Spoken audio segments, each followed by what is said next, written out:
Good morning all of you. आज का जो ये हमारा वीडियो है उस पर हम बात करेंगे मनोविश्लेषणात्मक विधियों के बारे में। जैसे नाम आता है मनोविश्लेषणवाद का या मनोविश्लेषण का, हमारे जहन में बात आती है सिगमंड फ्राइड की। तो सिगमंड फ्राइड ने जो मनोविश्लेषणवाद का सिद्धांत दिया था उसके माध्यम से कौन कौन सी विधियां हैं जिनके माध्यम से बहुत सारे मानसिक रोगों का उपचार किया जा सकता है, आज हम उसके बारे में बात करेंगे।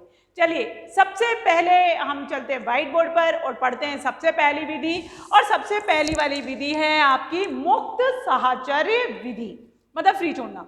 अब क्या होता है, जैसा कि पूर्व में सिगमंड फ्राइड ने मनोविश्लेषणात्मक सिद्धांत में हमें बताया है कि अचेतन मन में दबी हुई इच्छाएं पूरी तरह से नष्ट नहीं होती, वो जिंदा कब्र की तरह रहता है वो स्थान।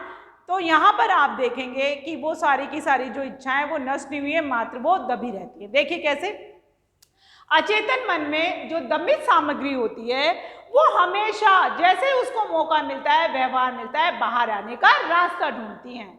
जैसे अनुकूल वातावरण मिलता है बाहर आ जाती हैं। कैसे आ जाती हैं, दैनिक दिनचर्या में आप कैसे पता लगाएंगे। देखिए जैसे जीवन में कभी कभी हम आक्रामक व्यवहार करते हैं, हमारे अंदर आक्रामकता आ जाती है, बेवजह आ जाती है आक्रामकता के कारण। फिर कामुकता आ जाती है कामुकता के कारण। हम कहते हैं हम मजाक कर रहे हैं उस मजाक के द्वारा, और हम कहते हैं हमारी जबान फिसल गई, हमें ध्यान नहीं रहा हमें क्या बोलना चाहिए था, इसके माध्यम से। ये कुछ ऐसे आदि माध्यम है जिसके माध्यम से जो दमित सामग्री होती है वो बाहर निकलती है। ये तो हमने बताया मुक्त साहचर्य। अब काम कैसे होता है, इस पर विधि के रूप में हम इसे कैसे प्रयोग में लाते हैं। परामर्शदाता जो अधिगम करता है या जिसका इलाज कर रहा है, जिसके लिए विधि का उपयोग कर रहा है, उससे बोलता है कि एकदम शांत रहिए, एकदम शांत रहिए और अपनी बचपन की जो बातें हैं उसको बताइए, अपने अनुभव जो है आपके पास वो बताइए, आपकी जो छिपी हुई इच्छाएं हैं जिन्हें आप पूरा नहीं कर पाए थे उनके बारे में बात कीजिए परामर्शदाता में। और जो प्रयोज्य है हमारा, जिस पर हम इस विधि का प्रयोग कर रहे हैं, उन दोनों में आपस में विश्वास होना, एक संपर्क सूत्र स्थापित होना बहुत जरूरी है। उसके बाद उसको निर्देश दिया जाता है, उस निर्देशों के अनुसार कार्य करवाया जाता है। फिर परामर्शदाता ये विश्लेषण कर पाता है कि कौन कौन सी इच्छाएं हैं जिससे इनका व्यवहार प्रभावित हो रहा है, या उनका जो व्यक्तित्व है वो विकृत हो रहा है, या किसी प्रकार के मानसिक रोग का व्यक्ति शिकार बन रहा है। चलिए अब हम बात करेंगे दूसरी विधि पर, और दूसरी विधि है स्वप्न विश्लेषण। स्वप्न विश्लेषण में आप देखेंगे हमने यहाँ कहा है कि स्वप्न क्या होते हैं, जो अचेतन में हमारे द्वारा अदमित इच्छाएं होती हैं उसी को पूरा करने का माध्यम होता है। जैसा कि व्हाइट बोर्ड पे लिखा है, उसी का प्रतिफल होते हैं, उसी का माध्यम होते हैं।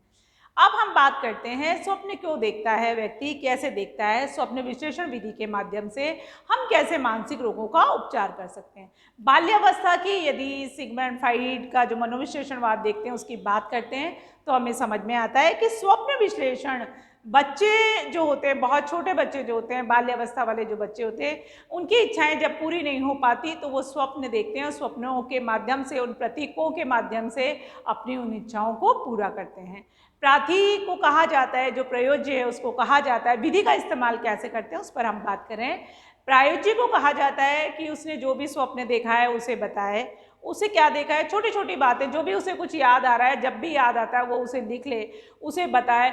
सभी कुछ भी छुपाने की जरूरत नहीं है, आराम से शांत मन से सब कुछ बताए, क्योंकि छोटी छोटी बातों में भी उसका अर्थ निकल आता है। तो स्वप्न का विश्लेषण किया जाता है कि क्या देखता है, उसी बात को उसने कितनी बार देखा, इसको क्यों देखा, पूरे दिन में क्या घटित हुआ था। इस तरह से जो मनोचिकित्सक हैं स्वप्न विश्लेषण विधि के माध्यम से मानसिक रोगों का उपचार करते हैं।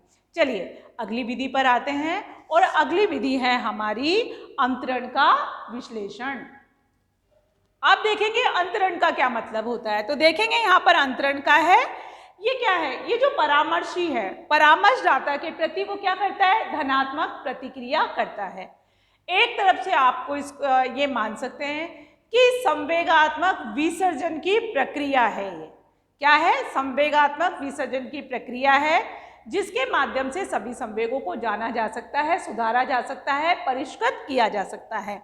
अंतरण का मतलब ही यही है कि आपने क्या कर दिया, जो भी कुछ है, जो भी कुछ चल रहा है, उसको आप अच्छी तरह से नियंत्रित कर पा रहे हैं या उसको सही दिशा दे पा रहे हैं। फिर देखेंगे, अब हम बात करेंगे आगे अवरोध का विश्लेषण। इसके अंतर्गत अवरोध का जो विश्लेषण है उसके अंतर्गत क्या होता है, परामर्शदाता को कभी कभी जब प्रयोज्य अपने विश्लेषण को प्रकट करता है, अपने अनुभव को प्रकट करता है, अपनी भावनाओं को प्रकट करता है, अवरोधों को प्रकट करता है, तो पहले तो तेज गति से बताता है, लेकिन धीरे धीरे उसका स्तर कमजोर हो जाता है, धीमा हो जाता है। लेकिन परामर्शदाता को इस विधि का प्रयोग करते समय ये ध्यान रखना चाहिए, जैसे ही प्रयोज्य अपने अवरोधों के बारे में बताता है तुरंत उस पर कार्य कर देना चाहिए और उन अवरोधों को दूर करने का प्रयास करना चाहिए। फिर देखेंगे, अब हम बात करेंगे मनोविश्लेषणात्मक विधियों में पांचवी विधि की, और पांचवी विधि है स्पष्टीकरण। स्पष्टीकरण का अर्थ है कि परामर्श ग्रही की जो सोच है, जो विचार हैं, जो उसकी भावनाएं हैं, जो उसके अनुभव है, जो उसके तथ्य हैं, उनको समझना और उनका विश्लेषण करना। इसमें सभी बातें आ जाएगी, इसमें भूतकाल आ जाएगा, इसमें वर्तमान काल आ जाएगा, उसके सुखद अनुभव आ जाएंगे, उसके कड़वे अनुभव आ जाएंगे, उसके स्वप्न आ जाएंगे, उसका व्यवहार आ जाएगा, उसकी दैनिक दिनचर्या में किए हुए कार्य आ जाएंगे, उसकी किसी के प्रति बनी हुई पूर्व धारणा दृष्टिकोण सब आ जाएंगे। फिर उसका विश्लेषण किया जाता है। विश्लेषण करने के आधार पर जो प्रयोज्य होता है उसको परामर्शदाता सलाह देता है, सुझाव देता है। चलिए, अब हम बात कर रहे थे अभी तक मनोविश्लेषणात्मक विधियों की। अब हम बात करते हैं कि ये मनोविश्लेषणात्मक जो विधियां होती हैं वो उनकी क्या विशेषता है, उनको हम किस तरह से काम में लेकर आते हैं। चलिए, हम सबसे पहले बात करेंगे मनोविश्लेषणात्मक विधियों की महत्ता क्या, उपयोगिता क्या है।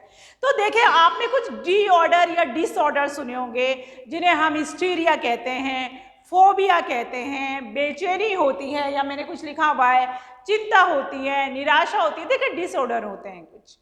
तो आप ये देखेंगे कि मनोविश्लेषणात्मक जो विधियां हैं, जो हमने 5 विधियां पढ़ी है, उनके माध्यम से ये जो मनोरोग है इनका इलाज संभव है। देखिए, हमने यहाँ पर लिखा हुआ है कि ऐसे रोगियों के लिए ये विधियां बहुत बहुत उपयोगी हैं जो अनेक प्रकार के मानसिक रोगों से ग्रस्त होते हैं, जैसे फोबिया है, चिंता है, निराशा है, अंतर्द्वंद है, हिस्टीरिया है आदि। देखिए, और क्या काम आती है, ये अचेतन मन के अंदर जो कुछ छुपा होता है जिससे हमारा दैनिक व्यवहार प्रभावित होता है, हम सामान्य व्यवहार नहीं कर पाते, या अपने वातावरण में जो संतुलन हमें करना चाहिए था, जो समायोजन जो हमें बैठाना चाहिए था, नहीं बैठा पाते, तो हम इन विधियों का प्रयोग कर कर अचेतन मन से वो सारी बातें जो हमने दबा दी हैं, जिसको दमित कर दिया है लेकिन नष्ट नहीं हुई हैं, उनको जानकर उस व्यक्ति के व्यक्तित्व को अच्छा बना सकते हैं, परिष्कृत कर सकते हैं। ये देखिए, यहाँ पर लिखा हुआ है मैंने कि ये जो अचेतन मन के अंदर दमित सामग्री है, इच्छाओं की जो कब्र है, जिंदा इच्छाएं हैं, जिंदा कब्र जिसे सिगमंड फ्राइड ने नाम दिया है, तो उसको हम जानकर काफ़ी हद तक व्यवहार को अच्छा बनाते हैं, क्योंकि ये जो अचेतन मन होता है ये व्यक्ति के व्यवहार पर बहुत बहुत अधिक महत्वपूर्ण प्रभाव डालता है। अब हम बात करते हैं, अच्छा, इस विधि ये आप और क्या इस्तेमाल कर सकते हैं। अब देखिए, यहाँ पर लिखा है कि ये विधि क्या करती है, विश्लेषणात्मक उपकरणों के आधार पर अचेतन मन में छुपे हुए व्यवहार को, इच्छाओं को, भावनाओं को, कामुकता को, अनैतिकता को जानने का प्रयास करती है। कौन कौन सी है वो विधियां? देखिए, पूर्व में हमारा एक वीडियो आ चुका है, हमने रोशार्क-शाही धब्बा परीक्षण पर बात की है। तो रोशार्क-शाही धब्बा भी अचेतन मन में छिपी हुई इच्छाओं को प्रक्षेपी विधि है, अचेतन मन को जानने का बहुत अच्छा साधन है, बहुत अच्छा उपकरण है। इसके साथ ही TAT और CAT इन टेस्ट के बारे में भी हम अपने वीडियो में बात करेंगे। ये भी प्रक्षेपण विधियों के अंतर्गत आते हैं। एक बालकों के लिए है जिसे बाल अंतर्बोध कहा जाता है, जिसे CAT कहते हैं, C मतलब चिल्ड्रन, चाइल्ड, और एक TAT ये वयस्कों के लिए काम आता है। फिर देखेंगे ये क्या करता है।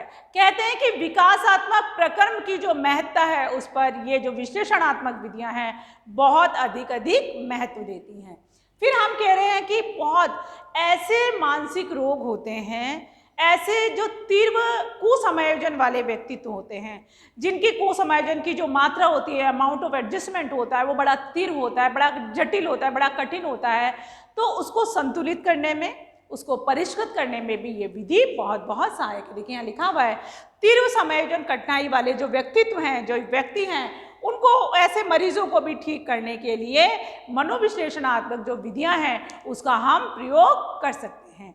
तो मनोविश्लेषणात्मक सिद्धांत क्या है, सिगमंड फ्राइड ने इसे क्यों दिया था, मनो संरचनाएं क्या है या मानसिक संरचनाएं क्या है, उसके 3 तंत्र कौन से हैं, इड, ईगो, सुपर ईगो, चेतन, अचेतन और अर्धचेतन, इस पर हम पूर्व में वीडियो बना चुके हैं। अगर आपको सहायक लगता है तो आप इन विधियों को देखने से पहले जरूर देखें। बहुत बहुत धन्यवाद। आप इसका एक स्क्रीनशॉट ले लें जिससे ये आपके रीट के एग्जाम में सहायक हो जाएगा।